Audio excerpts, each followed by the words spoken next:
out of his room, unable to recall what happened after he encountered her. He wonders if the silence of the ants means they finally killed her. His grandmother calls out to him, asking if he wants something to eat. Kamison declines, and she asks if he caught any bugs yesterday. He tells her he doesn't remember and inquires about how he made it home. She mentions that a tall girl with yellow hair carried him back, which surprises him. She adds that the girl arrived covered in blood and questions whether she's the same kind as him.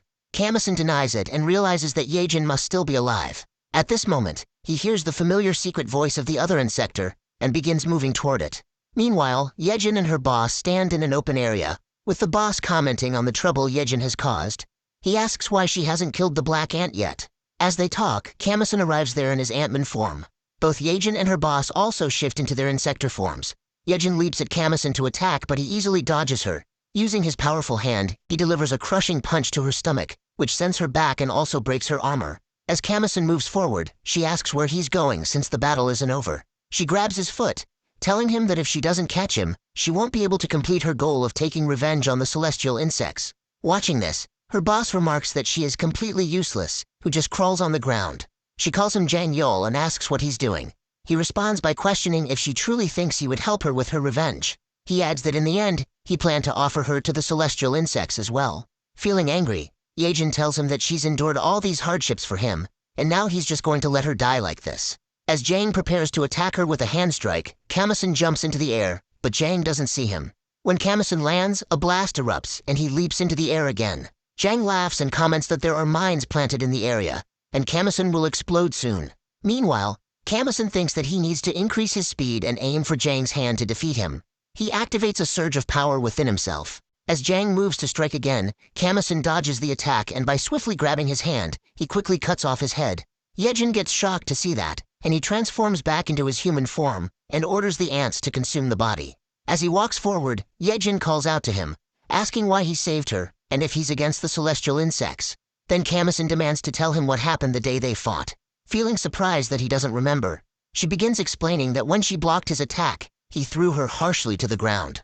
As his armored hand moves to strike her, he orders it to stop. However, his own hand suddenly turns on him, and Yejin grabs it with her threads. In that moment, something triggers, and Kamison transforms back into his human form but faints. She continues that after that, she spent a long time thinking about whether or not to kill him. Eventually, she realized that he might be the hidden key to destroying the celestial insects.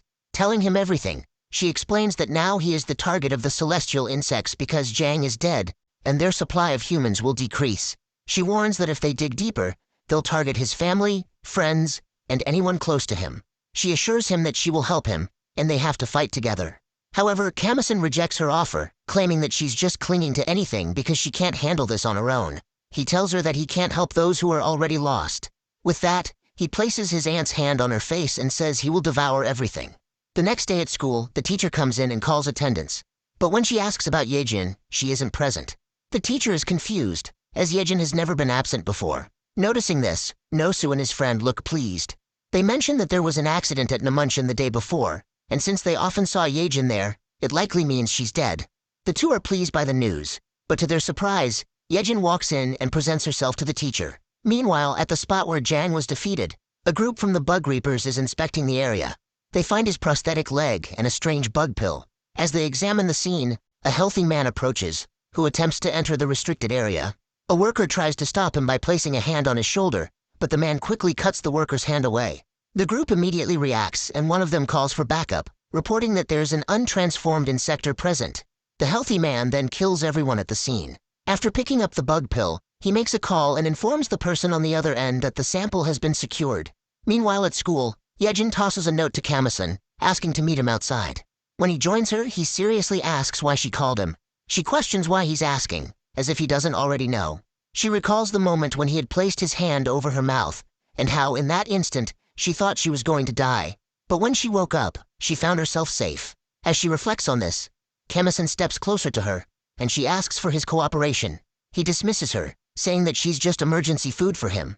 Then she explains that he's now a target of the INSECTORs too, and adds that INSECTORs have one goal: to eliminate humans and rise to the top of the food chain. To achieve this, they are growing in size and eliminating anything that stands in their way. Despite her words, he still refuses. As they talk, Choa watches from above, and feels a bit jealous at the sight of them together. At the Bug Reaper's office, a doctor outfits Tay with a special suit designed to fight insectors. Outside the room, the others watch, and Pio mentions that they've recently lost 4 members in an accident, which is why he wants to issue this suit to everyone. The doctor begins testing the suit by opening another door, where an INSECTOR enters. Alone with the INSECTOR, Tay feels uneasy about his weapon, but the doctor reassures him, telling him to activate the built-in weapon in his suit. As Tay prepares, he suddenly notices that the INSECTOR is no longer in front of him. Feeling confused, he turns and gets surprised to see the INSECTOR appear behind him. When the INSECTOR tries to attack, the suit reacts quickly and pulls Tay out of the way just in time. Tay feels more confident, but the doctor warns him that this INSECTOR can move at speeds over 300 km/h, so he must stay focused on its movements. As the INSECTOR attempts to punch him, he blocks the attack and kicks it back. However, the INSECTOR grabs his neck, but before it can do more damage, an electric current strikes the INSECTOR, which saves Tay. The doctor announces that the test is complete and escorts the INSECTOR back to the special room. Meanwhile, Pio heads to the library to investigate further. He searches through old books but finds nothing of interest. Just as he's about to leave, he discovers a book titled Ant Castle Project. He opens it and finds a photo of an INSECTOR, along with the name Kojima. Meanwhile, Yejin explains to Kamison that in addition to dealing with the INSECTORs, she has another goal: to kill a specific person. Feeling surprised, Kamison asks who it is, and she reveals that the person is the leader of the celestial insects, Kojima. Hearing this, he recalls a moment when Kojima had killed his mother. As Kamison walks home, she calls out to him from behind and with a friendly tone, she asks if he's going hunting. When he declines, she suggests they could enjoy some meat together since they've reunited. Kamison strictly asks if she plans to eat humans. She reassures him that she just wants to eat some delicious meat, not humans. They arrive at a hotel and order their meal. As the waiter sets down their food, he asks his boss what will happen if they don't finish their meal. The boss responds that they'll simply be charged for the leftover food. However, they're both surprised as Kamison and Yejin begin eating quickly. Yejin then asks him what he knows about Kojima. When he refuses to answer, she remarks that something must have happened to his family. She tells him how Kojima killed both her parents, but she can't forget Kojima's words when he spared her life, saying he couldn't kill his own kind. As she speaks, Kamison finishes all his food.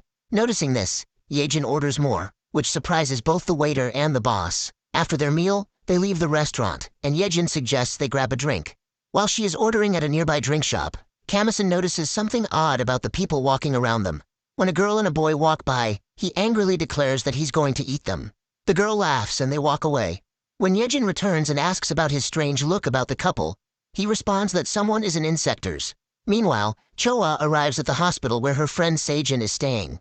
Standing outside her room, she acknowledges that she knows Seijin doesn't want to see her, so she is just leaving a gift. Seijin tells her to leave, and as Choa walks away, she reflects on their past moments, and also notices a beautiful girl walking down the corridor. Back in Seijin's room, she sits quietly on her bed. Suddenly the door opens, and the same beautiful girl enters. She asks Seijin why she's angry, telling her that she shouldn't bottle up her feelings. She takes out a bug pill from her mouth and places it in Seijin's mouth, saying she needs to kill all the annoying humans. As soon as Seijin swallows the pill, something strange begins to happen to her, causing her to scream in pain. Meanwhile, the same boy and the girl are in the backyard, and she's amazed to see a pool.